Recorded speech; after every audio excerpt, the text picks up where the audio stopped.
guys like Mark Norman and Sam Morril, these Joe List, these guys in New York City that are blowing up. It's fun to see them take the industry within themselves, because before you'd have to wait for the anointment of the industry, Netflix or HBO, to give you your first break. But now it's like Andrew Schultz, you just release it on your own platform, and then all the comics get together and via social media blow it the fuck out to help that individual. And now you're getting 10 million views on YouTube and monetizing that and making just as much money and kind of giving a finger to the industry, which I love. That I can't believe Mark Norman, one of the most prolific, and Sam and Joe, these guys are all joke writers. They're craftsmen. They really take their job seriously. And Netflix passed them up. And it's like, now they're bigger than ever. They're doing theaters and stuff, and they deserve it. Yes. Because of politics? I think the industry, you can't take it personally. You know, I'm sure much like your industry, you gotta, there's a point where, like, if you get traded, right? It's just like, you can let your emotions get involved, but there is a business to this at the end of the day too. And the industry in our business, they're heat-seeking missiles. They want to go after people that got a little heat or a little cachet. And every few years, there's this new individual that comes out. The industry backs, but you got to go with the tried and true, the people that are grinding, like Mark or Sam or Joe or, you know, any of us when we were younger. So you're saying, but with the new stuff, you don't really need the Netflix anymore, huh? Same thing with Krista Stefano. He did his stand up, and he's like, Netflix can have it if they want it, blah blah blah. And they ended up coming after he even filmed the thing. Everybody turned him down, and then he released it on YouTube, or Netflix bought it. Shane Gillis as well. His shit is that stand up he did was so funny. Really I thought the Stefano was hilarious too. And all those guys, they took it upon themselves. And before they were doing this, like Joe Coy is another perfect example, right?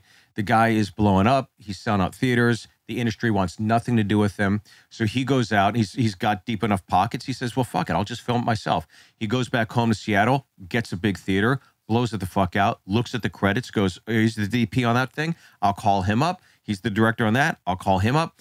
Gets all the people that worked on the other ones, puts the sweat equity and money value into it, and then goes back to it and says, this should be on it. They go, yeah, fuck, of course, yeah. And then it goes on, and now he's got to film with Steven Spielberg. It's like, yeah, he took it again. All these guys we're talking about took a gamble on themselves and took money out of their pocket and put production value behind the things that they're doing.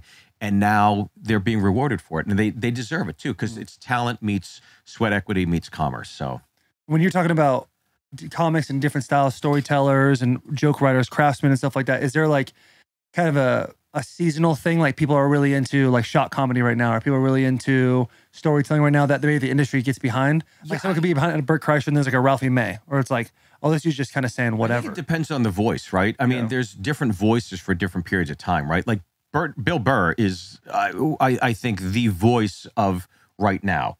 Yeah, he's Mount Rushmore, isn't he? I mean, Mount Rushmore. For me, I'd probably put him up there. But I also started with him, so I don't look at him like everybody else does. You know, where it's like, oh my God, it's Bill Burr. It's like, you know, this is Bill who we would perform at Dangerfields in front of 15 people, and he would go on these, you know, quote unquote misogynistic kicks, and I would see a 65-year-old woman go to strangle Bill Burr.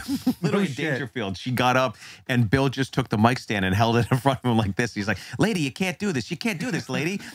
Because there was no security. So Bill's just like holding it like the crucifix in The Exorcist, backing her away. And eventually her husband came and dragged her off. But I mean, Burr is, I mean, he's definitely the comic right now. I'd put him above Chappelle even, I think, in terms of just hitting a different stride and blowing up and being so well received that he is this lightning rod for comedy right now that everybody knows and loves him. Who would be on your Mount Rushmore?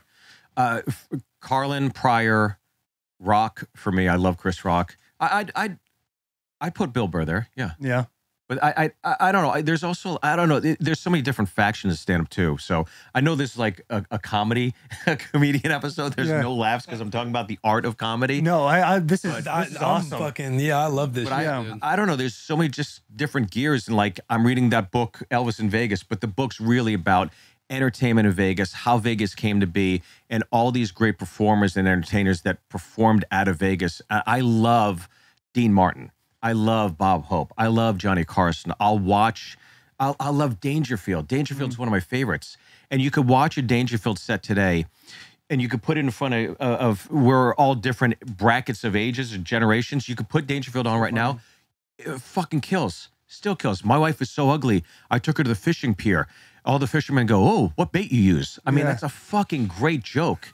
It's so quick and just right there and compact. I don't know. I love like that kind of delivery.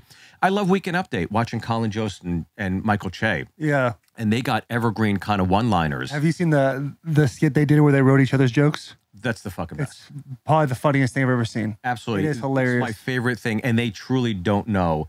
And Che loves to bury Jost. Oh my God. Kills that man. Victim. But Jost is such a great writer. People don't know. That guy was a head writer like in his 20s. So that's... he came out on the road with me when he was just writing, and for 3 summers he would just come out and we got to know each other. And that dude is prolific. We just went and did a run of shows, and we woke up at like 8, golfed all day, hung out with the guys, had dinner and lunch, you know, and then literally rushed back to the hotel, shower up, go do the show in front of 2,000 people. And from the night before, he had 15 new minutes. I was like, when did you work on that? He's like, oh, I was just in my head all day. I was like, how the fuck? For 15 minutes. But to prepare and memorize, like I'd have to sit down and put it in a notebook and write it out. And he just did it on stage. It was fucking, and when he would go on the road with me in his 20s, he would have a new 15 minutes every night. I'm not joking, every night. It's unheard of.